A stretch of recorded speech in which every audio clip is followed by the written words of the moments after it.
So it is Saturday morning, about 4:30 in the morning. We're at a new place because if you didn't know and haven't followed the podcast, we lost our gym. They closed it. A place that I kind of enjoyed working at, a place that I developed some decent relationships there, and closed down 2-3 weeks ago. And they tried to transfer me to another franchise, and it just wasn't for me, right? Working there once or twice a month really wasn't into it. So now I'm literally down to the last $1,000 in my savings account. Like, luckily enough, I've had that, but personally, that's all I got left. So these are the things where I literally think about Sim, and Sim said, it's not being a man, but acting like one, right? Acting strong. Acting like you can do it. Acting like you have things to be responsible for. Because I do. Right? I'm responsible for my family, even though I'm sure we're going to be fine. But I'm also, more importantly, responsible for myself. Right? I'm responsible for my dreams. I'm responsible for my actions. I'm responsible for everything that I ask for in life. So I have to act like a man. I can't sit down and think about it and talk to friends. I have opportunity.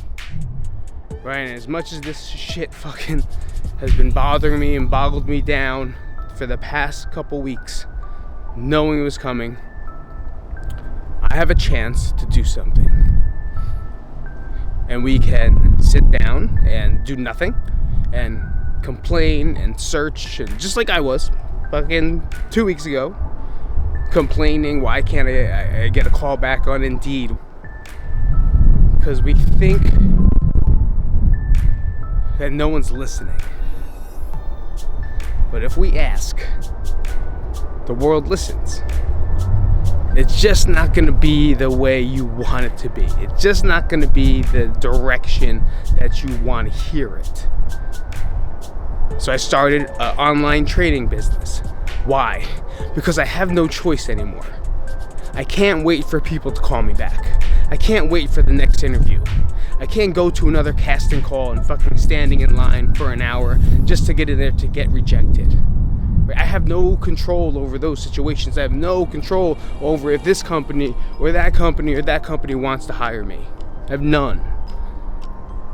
The only thing I do have control of is I really am good at this. Right? I'm really good at speaking and training and talking and videoing and media. I'm really good at it. Why? How do I know? Because it does not feel like work. And it doesn't feel tough. And the things that I can do and I create, people take forever to learn. And then I try to teach it to someone, they don't understand how to do it. Which means I have a gift or talent in this. And if you ever listen to Steve Harvey always talks about what is your gift, and you know your gift. And if you know your gift, then sometimes you gotta jump. Right? And if you don't listen to Steve Harvey, or even just, if you just think he's just a comic, he is. But he's got some good words too. Someone to maybe ponder across. I listen to him a lot. He's a very powerful speaker for me because I can relate. Because I was a stand-up comic, I understood exactly what it is, and just his words kind of hit, it just hits. So I started because I had no choice. And of course, what happens once I put I put my head down for a week. Right? And this is when I know it's a calling. When you put something out into the world, and in 24 hours, that many people are interested, there's something special. Right? There's something there. But you know what's fucked up? And I didn't tell anyone this yet? I didn't tell anyone this shit yet. 2 of those jobs called me back. The day after I fucking launched everything.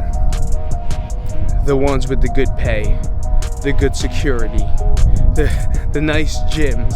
I just gotta walk in, and now I'm at this fucking crossroad. Right? Do I do what it is I'm working hard to do? Or do I go into the life that I know is what it's going to be? And I'm still there in that purgatory. Always leaning more towards my side. But I did the math. I did the numbers.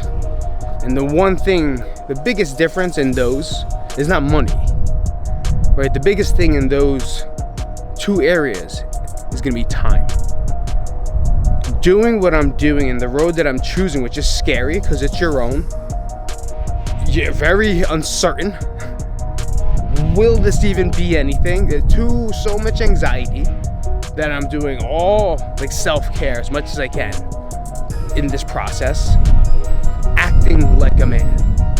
Acting strong. Acting posed. Acting, just thinking straightforward.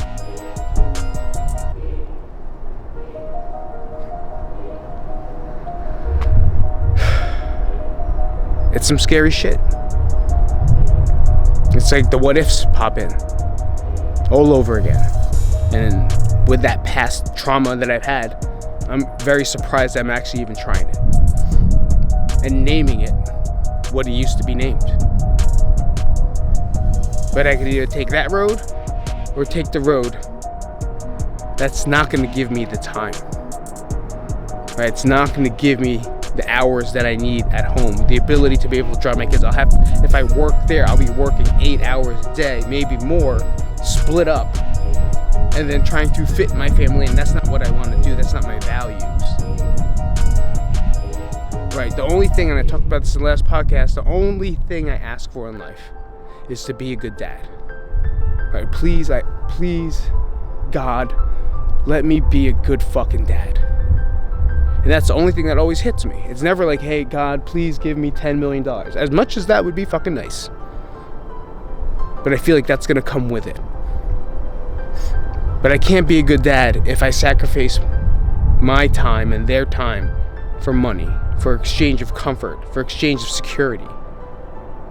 And that's just my values. That's just the way I live. A lot of people are not like that. They may not think that way. They may think they're crazy. But at this point in time, I can always get security. I can always find money. But the only thing I can't get back right now is time. And I can't get this time back with my kids. I'm not going to say that's a mistake my parents made. That's the lifestyle and culture that they were raised in. But I don't want that for myself. I don't want that for my kids. As annoying as sometimes it is to fucking listen to them whine and, trying to understand the difference, what to do and what not to do in parenting. I'll let you know right now that in life you're going to be put in a crossroads. And when you're in that crossroads, just like this road, right? We're going here, we're going here, we're going here. Find the one that matches your value. You'll have less anxiety, less. I know I'm depressed because I don't know what to do and falling into that. So I'm falling my way out of it. But you'll have less if you choose the road that you just know is right for you. It may not seem the right direction. It's gonna seem scary most likely. But maybe you're a gym person and want to take that your road. You love it. Good. That's not the road I want right now. The road I want right now is to be able to pick my kids up, drop my kids off, pick my wife up, drop my wife off, do jujitsu, walk my dogs, and at the same time still make some money enough to fucking be there. Just to hang for a little bit until they grow up. Because they're going to grow up and then they're not going to want to talk to me soon. Right? We all know it. If you guys listen, you have teenagers, they're not going to want to talk to you. But you still got to be there anyway. Was that a mouse? I think so. And right now, here's another opportunity. We're here at Batter's Box, right? And there's another trainer that's taking a chance as well that I know. And she needs help. And I'm going to help her. Because we're both thinking the same thing. Like we could either go this direction or at least give it a shot. And a lot of times, people in this world don't take that shot. But today, I'm learning that we gotta take those shots. See you later. Comment, subscribe.